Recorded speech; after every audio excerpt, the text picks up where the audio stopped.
The RBI has transferred a record amount of over 2 lakh crore rupees to the government. Now, most of the general public may not realize this, but this is a really big deal. So, what is this money that the RBI is sending to the government? Where is it coming from? Why is it being sent to the government? Did the government expect this money? What will the government do with this money? And how will that impact the economy? Hello and welcome to The Bond Economist, your one-stop destination for professional advice on the economy. My name is Nandi, and today's episode is about answering these questions. As always, if you like this kind of content, please do subscribe, and if you'd like to support me, the super thanks button is below. First things first, why does the RBI send money to the government in the first place? Well, simply put, because the government owns the RBI, just like it owns public sector banks. So any profits they make, they have to pay dividends to the government.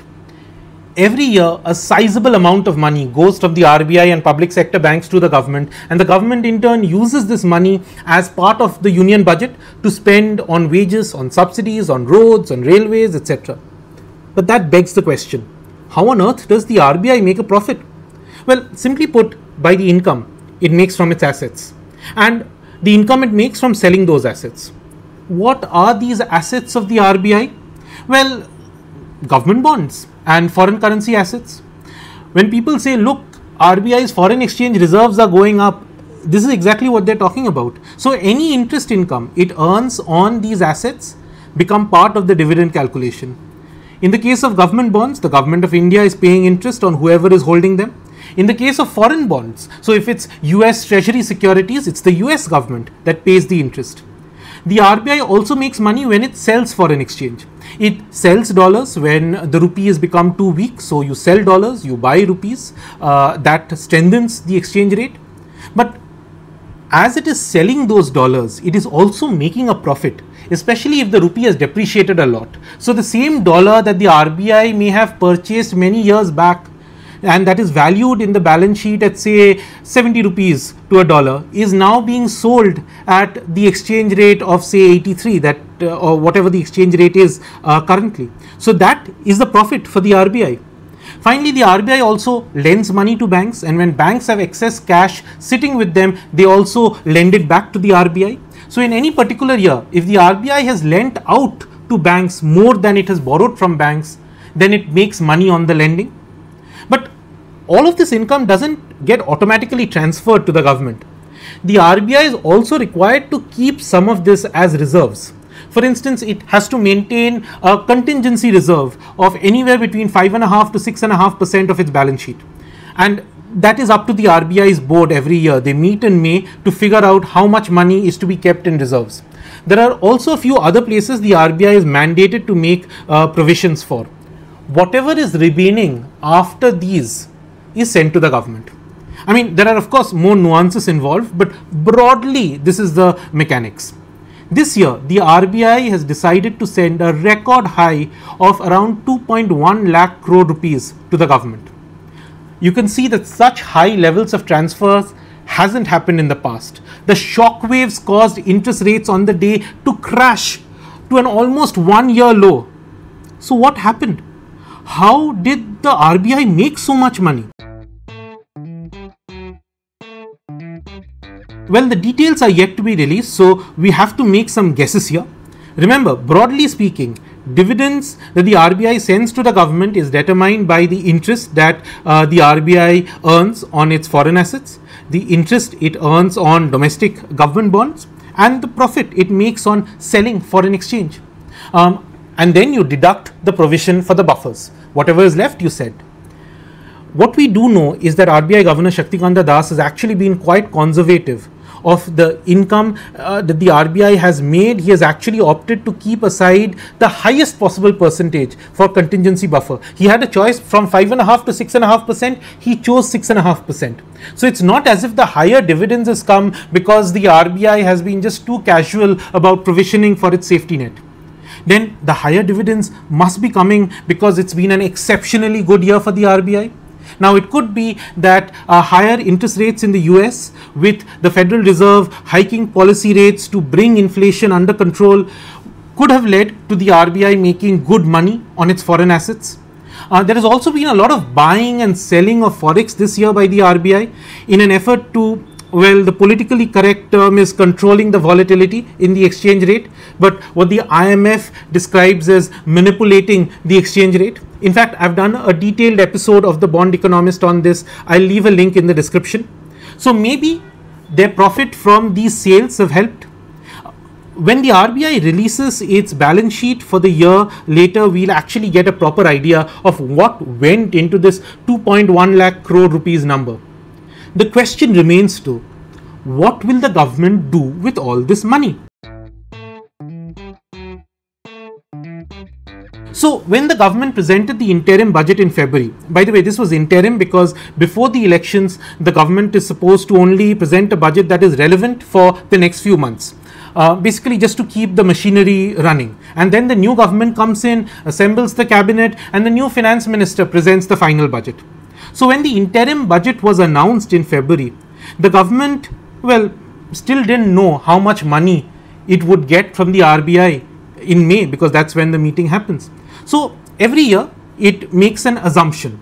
The number doesn't get clearly mentioned in the budget, but this year we can make an educated guess that they had probably allocated to the tune of around 85,000 crore rupees from the RBI. By the way, even for the government, 85,000 crore rupees is no small change. It is close to the health budget of our country.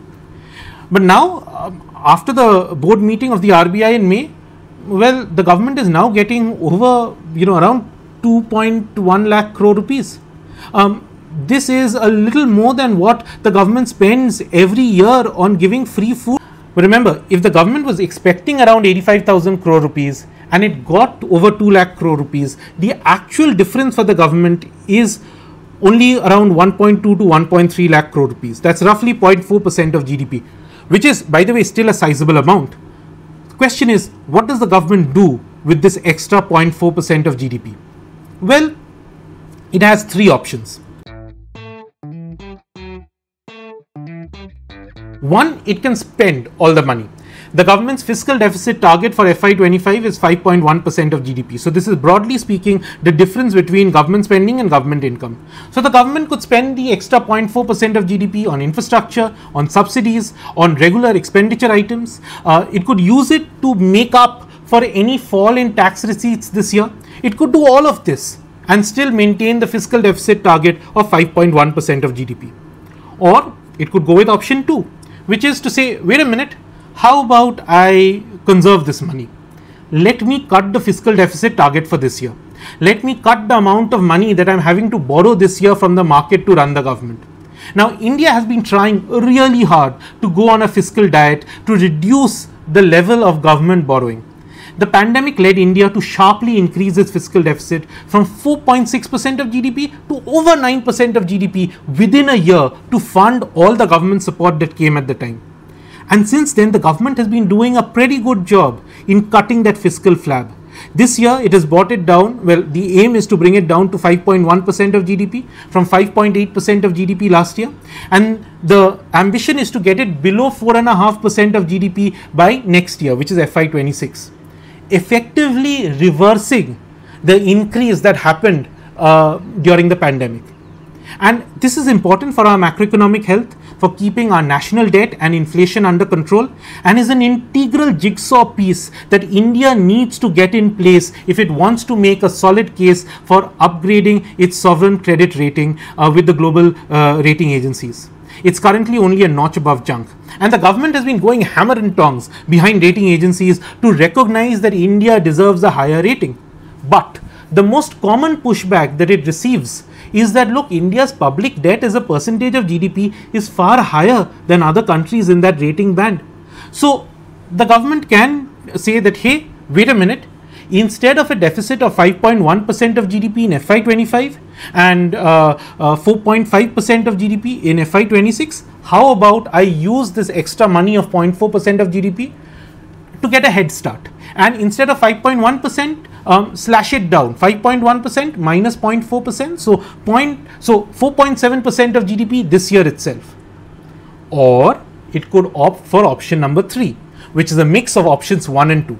So as the government, you distribute the 0.4% of GDP by doing some excess spending and using some of it to get the deficit down. So maybe the target of 5.1% of GDP gets reset down not by 0.4% of GDP, but let's say by 0.2% of GDP. So it becomes 4.9% of GDP this year.